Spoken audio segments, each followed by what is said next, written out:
Hello there, my quiet friend. Welcome to Calm Warrior Tales for Sleep. Tonight, before we close our eyes and drift away from the noise of the world, take a moment to truly let go. Let the last echoes of your day simply fade, like distant whispers carried away on a gentle breeze. Allow them to dissolve into the quiet air around you, becoming nothing but a faint memory. Let your body sink deeper into the bed, feeling the soft, profound embrace of your mattress. Allow every muscle, every fiber of your being to begin its complete release. Imagine yourself melting, becoming heavy, rooted in comfort and stillness, as if you are gently sinking into a soft, infinitely supportive cloud. Feel your shoulders broadening and softening, your hips settling deeper, your legs becoming heavy and still. Let your breath slow naturally, effortlessly. Feel it becoming a soft, steady rhythm, like gentle waves lapping on a tranquil shore, or the slow, rhythmic sway of a hammock gently rocking in a warm evening breeze. Feel the cool air moving in and out, a soothing, continuous flow, calming every cell within you, bringing peace with every inhale, and a deep, complete release with every exhale. Let your thoughts float like clouds across a vast empty sky, boundless and clear. Observe them gently as they pass, without judgment, without attachment, simply acknowledging their presence before allowing them to drift away. They are just thoughts, fleeting and transient, and they can dissolve now, leaving your mind clear and serene, a peaceful canvas for rest. Some nights, all we need is the gentle reminder that even when the world feels heavy or loud or uncertain, there are still quiet acts of courage that hold it together. Acts unseen, unheralded, uncelebrated in the grand narratives, but deeply felt in their profound, lasting impact. These are the moments of quiet fortitude, the choices made in stillness, in integrity, that reverberate through time, shaping our shared history in ways we often never realize. This is one of those nights, a night to remember the quiet strength that resides within all of us, a strength that finds its power not in force, not in aggression, but in calm, in wisdom, in presence, in the courage to choose peace. You are safe. You are here. You are exactly where you need to be in this moment, perfectly held and supported. And as you rest, I will share with you a story of three men who stood between us and unimaginable disaster.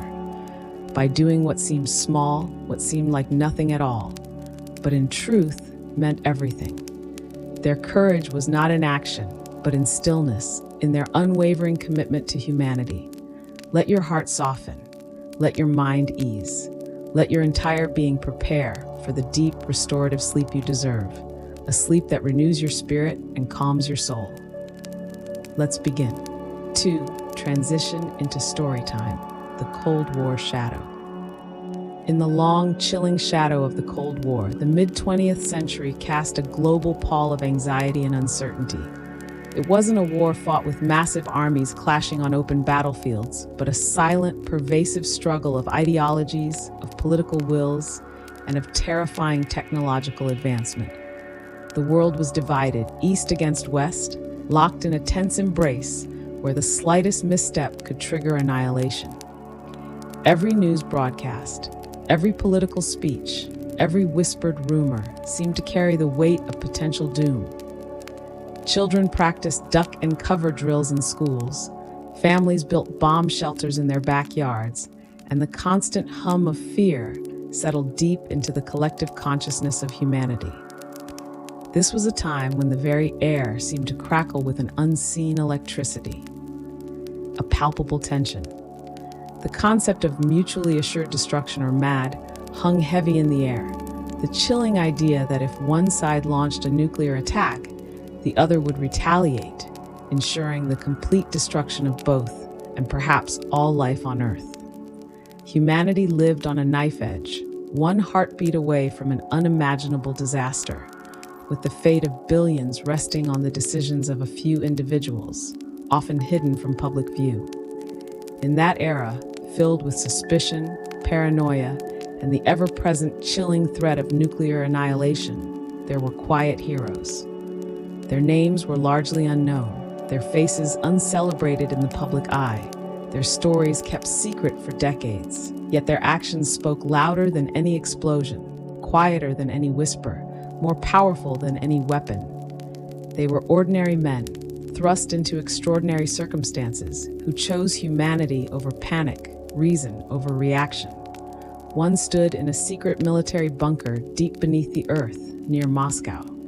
His world was illuminated by the cold, sterile glow of computer screens, the silent flicker of data streams, the constant hum of powerful machines monitoring the silent readiness of arsenals.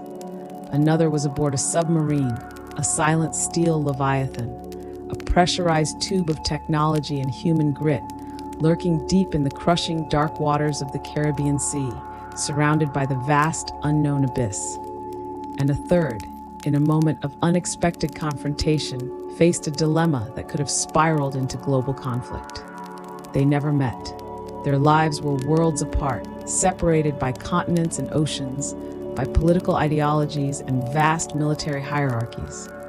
Yet, by a twist of fate, each would be faced with the same impossible, agonizing choice. A choice that would define not only their individual lives, but the very existence of humanity. To press the button or not. To unleash destruction based on fear and incomplete information. Or to pause, to listen to an inner knowing, to defy protocol for the sake of peace, for the sake of all life, for the very future of the planet. As you listen to their stories, allow the quiet courage of these men to wash over you, calming any lingering anxieties in your own heart. Feel the subtle strength in their stillness, the immense power in their refusal to panic, their unwavering commitment to a deeper truth. Let their calm seep into your own being, guiding you to a place of profound tranquility, a deep, restful calm. 3. Story Part 1. Stanislav Petrov, the man who paused the world. Our first story takes us to a quiet yet profoundly significant night in the vast expanse of the Soviet Union. The date is September 26, 1983. The world outside, for most, was calm, or at least appeared to be. Ordinary people were going about their lives, sleeping peacefully in their beds, completely unaware of the knife edge upon which their fate trembled. The autumn air was crisp, the stars bright above the distant forests, lending a deceptive sense of peace to the vast landscape. But beneath the surface, beneath the rolling hills and quiet forests of a place called Serpukhov, not far from the bustling, vibrant city of Moscow, lay a hidden nerve center, a fortress of concrete and steel buried deep underground. This was a place of high stakes, a place where the smallest error, the slightest misjudgment, could have the gravest, most irreversible consequences imaginable for all of civilization. Inside this secret command center, known simply as Serpukhov 15, sat Stanislav Petrov, a lieutenant colonel in the Soviet Air Defense Forces. He was a man of quiet demeanor, with a sharp, analytical mind for engineering and a steady, unwavering hand. He possessed a rare blend of technical expertise and intuitive wisdom. On this particular night, he was the officer on duty, a role that demanded unwavering vigilance, absolute precision, and an almost superhuman ability to remain calm under unimaginable pressure. His monumental task, to monitor the Soviet Union's early warning system for any signs of a U.S. nuclear strike, to be the first line of defense, the ultimate gatekeeper.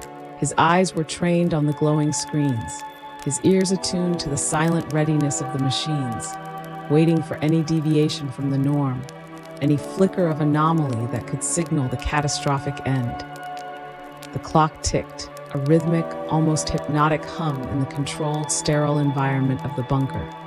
The air was cool, stale, recycled, heavy with the invisible weight of unseen responsibility, of global fate. The scent of ozone and stale electronics hung faintly in the air.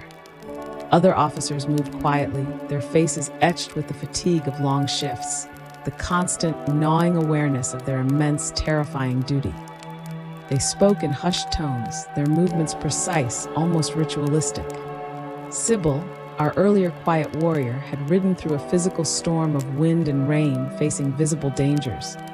Petrov now faced a storm of data, a whirlwind of fear and algorithms, a psychological tempest that threatened to overwhelm his senses.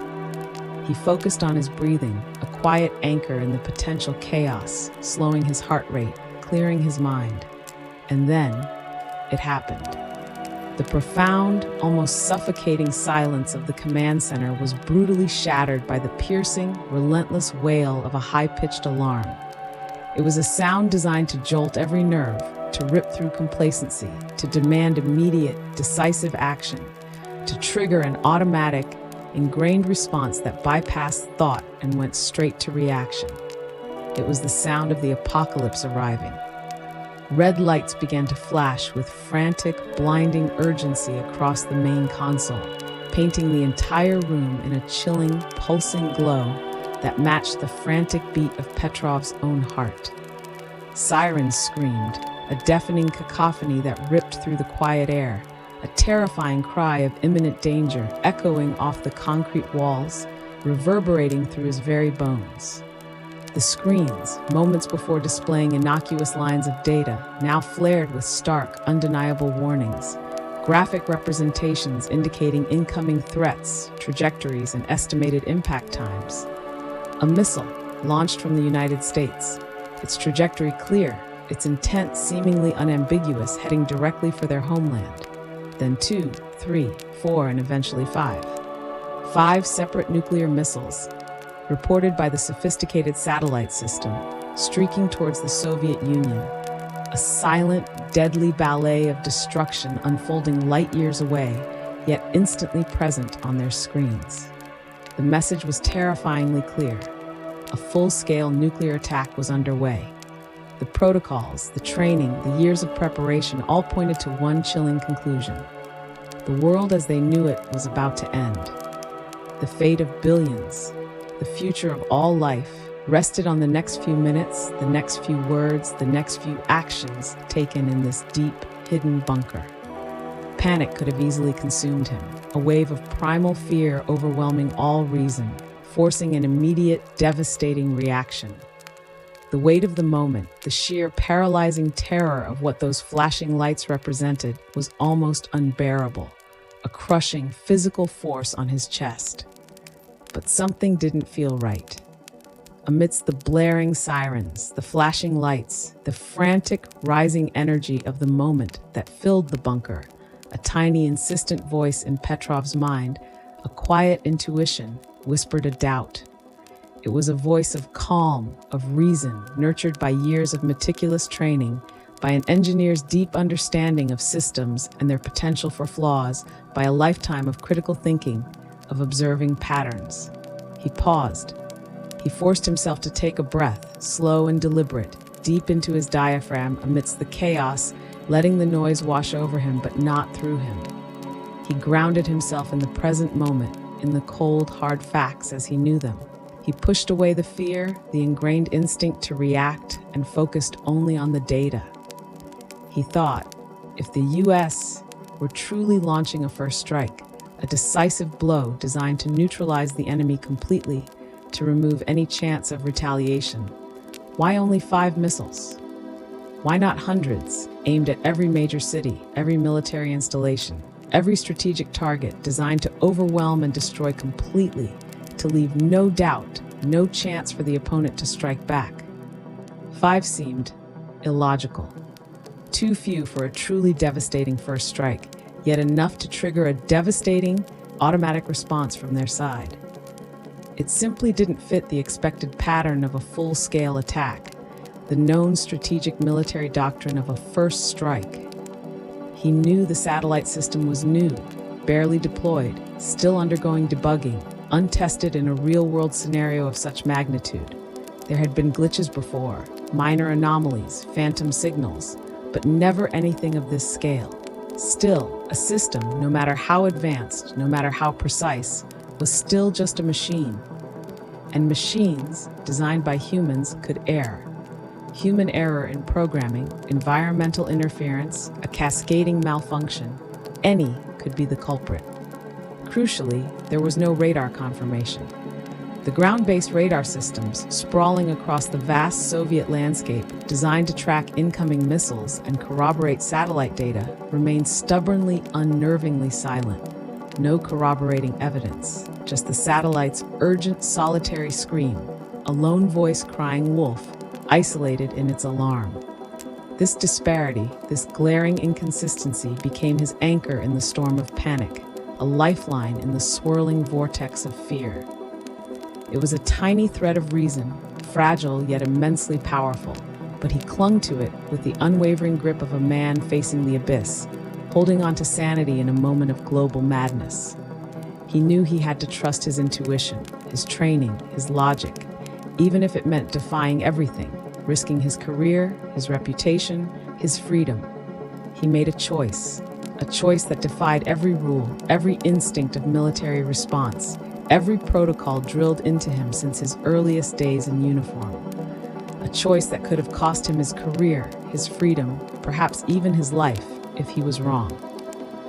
The consequences of error for him personally were immediate and severe. But the alternative was unthinkable for the entire world. He picked up the phone, the direct line to his superiors, the very line meant for reporting an imminent apocalypse, for triggering the response that would end the world. And instead of reporting an attack, instead of recommending immediate retaliation, his voice, though perhaps trembling slightly with the immense effort of control, was firm, decisive. He reported it as a false alarm. He broke protocol. He risked everything, betting the entire world on his gut feeling, on a logical inconsistency, on the profound, unnerving silence of a radar screen. It was an act of profound, quiet rebellion against the very system he was sworn to uphold, driven by a deeper human sense of responsibility that transcended military orders and nationalistic fervor. And most likely, he saved the world. The terrifying blips on the screen eventually vanished, fading like a nightmare at dawn, leaving behind only the cold reality of the consoles. The red lights stopped flashing, their frantic pulsing replaced by a steady green readiness, a welcome calm. The sirens slowly died down, leaving an unsettling, profound quiet in their wake, a silence louder than any alarm, heavier than any sound. The missiles never came. It was, as his intuition had told him, a glitch, a single critical software error in the new satellite system, mistaking the benign reflection of sunlight off high-altitude clouds for the fiery plumes of incoming ballistic missiles. A tiny error, almost imperceptible to the human eye, that could have wrought global devastation, a world engulfed in flames.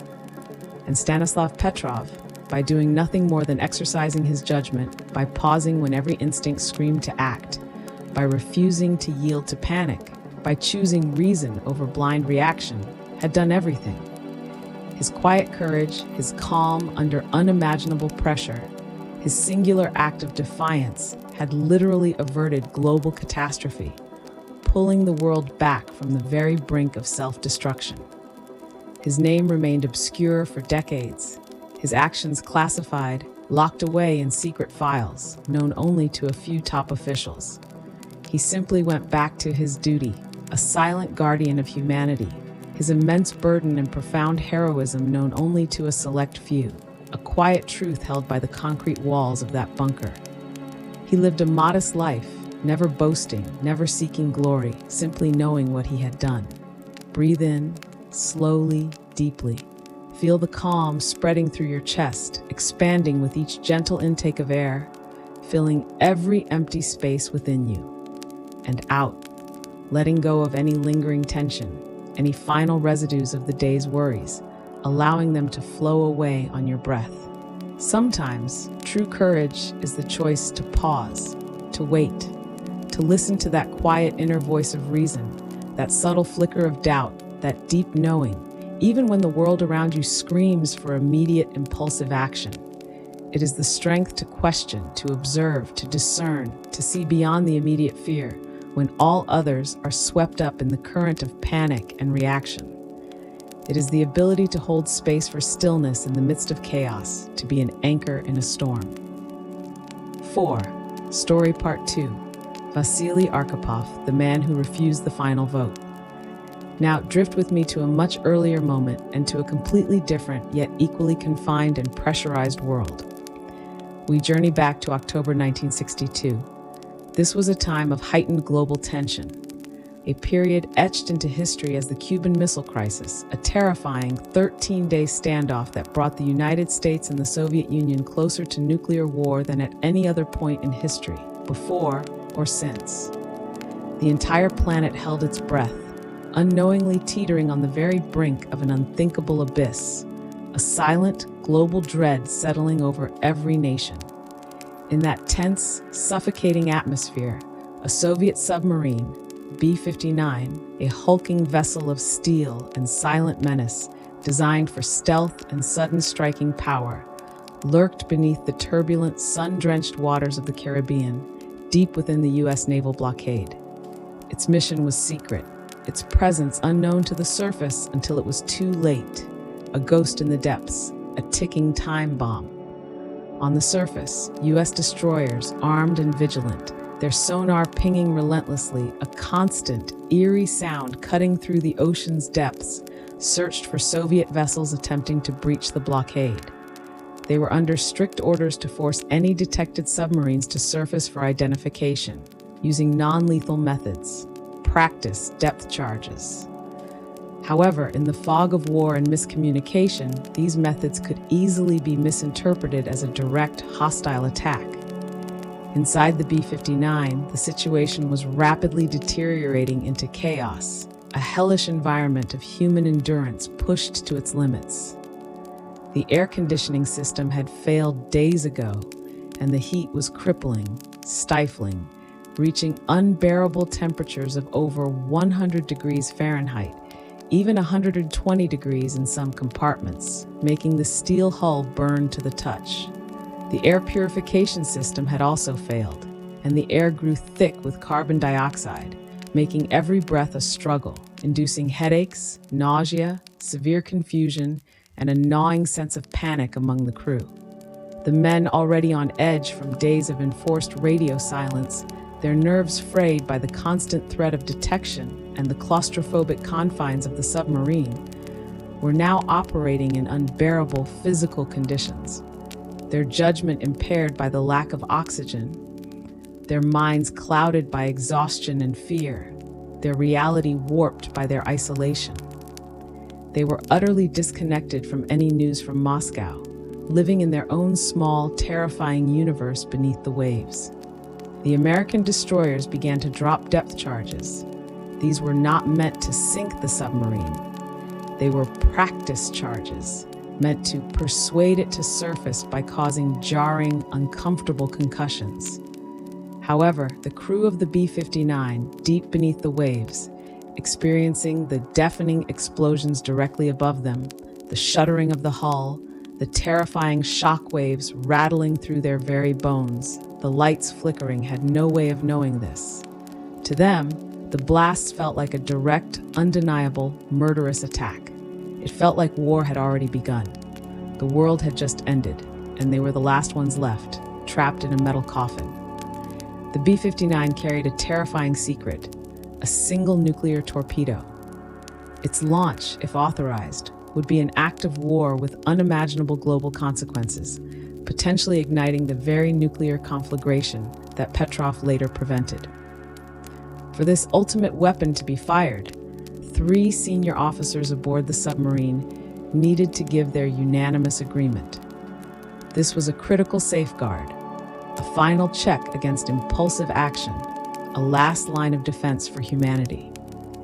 Inside the cramped, sweltering command room, the air thick with sweat and fear, the smell of burnt electrical components mixing with stale air, 2 of the 3 officers, Captain Savitsky, the submarine's commanding officer, a man pushed to his breaking point by the relentless pressure and the belief that his crew was under attack, and political officer Maslenikov, whose duty was to ensure ideological purity and swift, decisive action in wartime. Their faces grim, contorted with desperation, their eyes wild with panic and the terrifying belief that they were under attack, that their country was already being destroyed, gave their vote to launch. Their decision was driven by primal fear, by a sense of desperate duty to retaliate for what they perceived as an attack, by the chilling, overwhelming belief that their lives and the lives of their comrades were already forfeit. "We're going to blast them now. We will die, but we will sink them all," Savitsky reportedly cried out. They needed unanimous agreement. They turned to the third officer, expecting his swift, immediate assent, his final confirming vote, the last piece in a terrible puzzle that would unleash hell. But Vasily Arkhipov, the third officer, the flotilla commander, a man known throughout the fleet for his calm demeanor, his clear thinking, and his remarkable composure even in the most dire, chaotic circumstances, said no. His voice, though perhaps strained, was firm, resolute, a powerful counterpoint to the rising tide of fear and the deafening noise. "We're not firing. We need to confirm. There is no order from Moscow," he insisted. He refused to authorize the launch. His calm, his unwavering reason, his incredible, almost miraculous resistance to the overwhelming panic and the clear, terrifying belief that they were under attack stopped a nuclear war. He stood between two men and a button that could end the world. He argued vehemently, passionately, even as the boat shook violently around them, that the depth charges were likely warning shots, not direct attacks. He insisted on waiting for orders, on confirming the true situation, on listening to his inner compass, his logical mind, his sense of proportionality, rather than succumbing to the immediate, terrifying sensory overload, the primal urge to strike back. He stood firm, even as the two other officers, older, more senior, argued vehemently, their voices rising in the stifling, carbon dioxide-laden air, their faces contorted with stress, rage, and desperation. He held his ground, a rock in a storm, a beacon of sanity in a metal tomb. Imagine the pressure he faced. The crushing weight of the water outside, the infernal heat inside, the lack of air making his head pound with dizzying pain, the deafening explosions rocking the vessel, the desperate pleas and furious arguments of his comrades who believed they were already doomed. Yet Arkhipov held on to his reason, to a small, vital flicker of doubt, a tiny spark of hope, similar to Petrov's intuitive leap of faith. He knew that one wrong move, one hasty decision, one impulsive act could unleash hell upon the world, a fiery inferno that would consume all.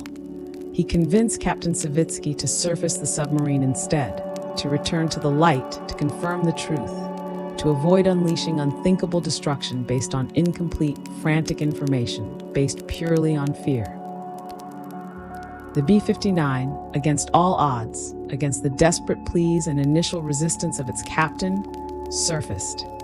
It emerged from the dark, crushing depths into the light of day, into the watchful, wary eyes of the American destroyers, and the world was saved, unknowingly stepping back from the very precipice of destruction.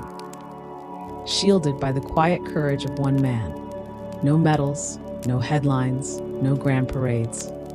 For decades, his act of quiet defiance remained largely unknown, a classified moment in a crisis that almost spiraled out of control, a silent guardian of humanity, his name barely a footnote in the annals of history.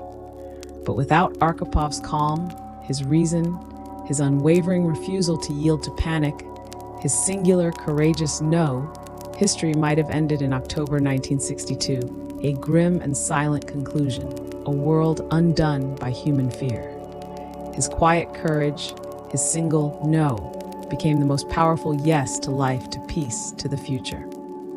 5. Story Part 3. Frank Kulik, The Vigilance of One on a Missile Launcher. Now let's shift our gaze slightly to a different corner of the Cold War, a story lesser known, but equally profound in its implications. This story takes place in the heartland of the United States, in the vast, silent plains where hidden beneath the earth were silos, massive concrete tombs holding intercontinental ballistic missiles, each tipped with a nuclear warhead. This was the era of constant readiness, of fingers literally on the trigger. Our final quiet hero is Frank Kulik. He was a young Air Force lieutenant, a missile launch control officer, stationed in a desolate underground command center in a remote part of the American Midwest. His job was the mirror image of Petrov's, to launch the American response if an attack was detected. He, too, lived with the chilling reality that his daily work involved the potential for global annihilation. The very air he breathed felt heavy with the weight of that responsibility. It was October 25th, 1979. Another day, another shift deep underground. The Cold War simmered, always present, always threatening to boil over. Suddenly, the alarm bells screamed through the subterranean bunker. Not just one, but a cascading series of alerts. On his console, lights flashed wildly, indicating a massive coordinated Soviet attack. Hundreds of nuclear missiles, seemingly launched from deep within Soviet territory, were heading towards the United States. The trajectory data, the speed, the sheer number, it all pointed to an undeniable full-scale assault.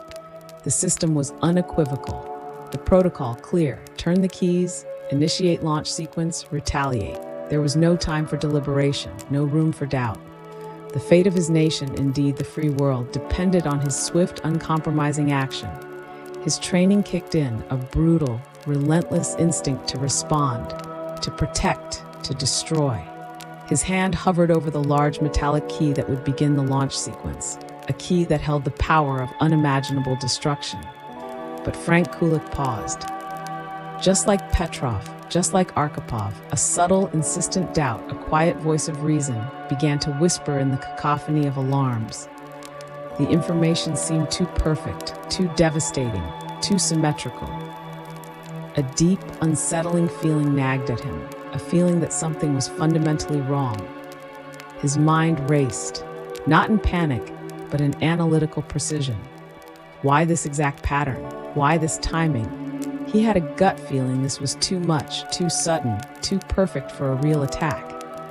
He looked at his coworker, their eyes meeting across the console, a shared moment of silent, desperate questioning. The coworker, too, seemed to hesitate, a slight pause in his movements, a shared flicker of doubt. Kulik knew the risks of delaying, of questioning the system. He could be court-martialed, imprisoned, branded a traitor in a time of war. But the alternative, launching a retaliatory strike that could unleash global nuclear winter based on a false alarm, was a burden too terrible to contemplate. He couldn't shake the feeling, the deep, ethical conviction that this was an error. He chose to defy the flashing lights, the blaring sirens, the rigid protocols. He chose to delay. He initiated a series of quick, unconventional checks, contacting higher command, demanding secondary verification, pushing back against the automatic chain of command, something rarely done in such a critical moment. He argued for just a few more minutes, just a few more checks before committing to the irreversible. And just like with Petrov, his quiet courage, his insistence on verifying, on applying reason in the face of what appeared to be certain doom, saved the world. The alarms eventually ceased. The flashing lights went dark. The threat vanished as quickly as it had appeared. It was discovered to be a simulated attack, a test tape accidentally loaded into a live system, a chillingly realistic drill that almost became terrifyingly real. A simple human error. Frank Kulik, by refusing to rush, by trusting his quiet intuition, by choosing to verify rather than react, became another unheralded hero. He didn't push the button, and in that simple act of restraint, he preserved peace, ensuring that billions more would live to see another sunrise. His story, like Petrov's and Arkhipov's, remained largely unknown for decades, buried under layers of classification and the silent, unspoken burdens of the Cold War.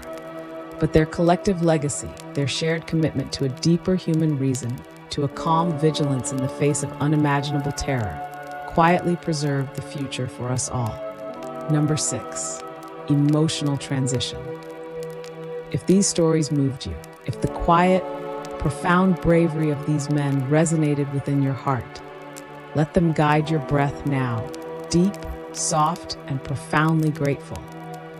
Grateful for the unseen heroes, for the moments of quiet decision, for the immense power of reason and humanity in the face of overwhelming pressure and chaos.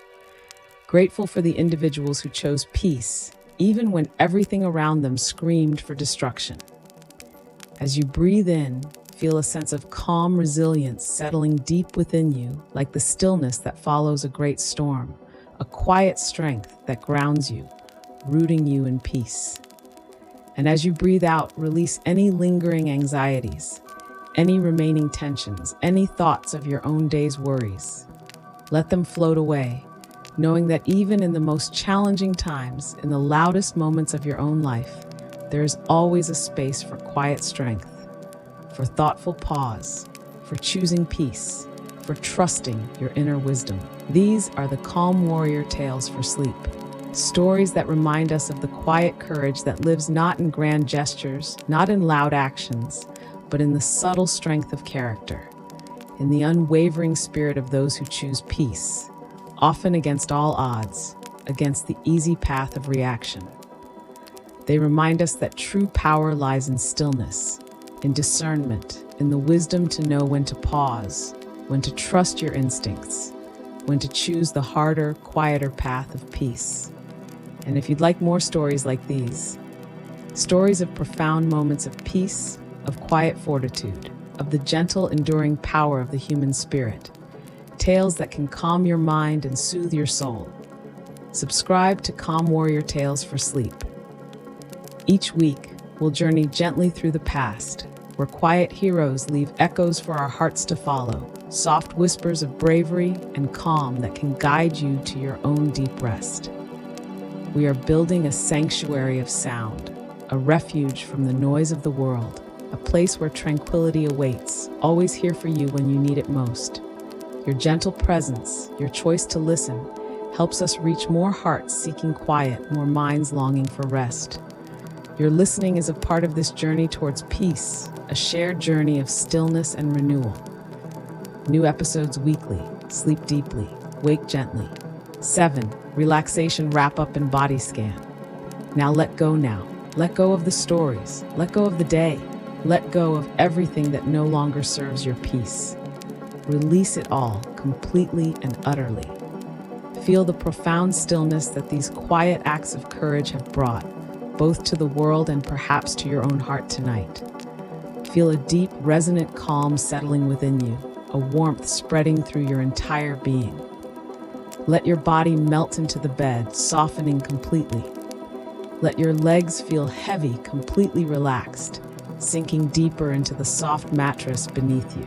Feel the weight of them, grounded at rest, as if they are melting into the bed, becoming one with the surface supporting you. Let your arms sink, heavy and warm, resting effortlessly by your sides or gently folded across your chest. Feel them release all tension, all holding, becoming soft and loose, completely unburdened. Unclench your jaw, allow your teeth to part slightly, your tongue to rest gently in your mouth. Let your facial muscles soften, becoming completely smooth and serene, erasing any lines of stress or worry, leaving your face peaceful and calm. Soften your shoulders. Imagine them melting away from your ears, releasing any burdens they might have carried throughout the day, any tight knots of tension. Feel them broaden, relax, and sink into the bed, utterly supported, completely at ease.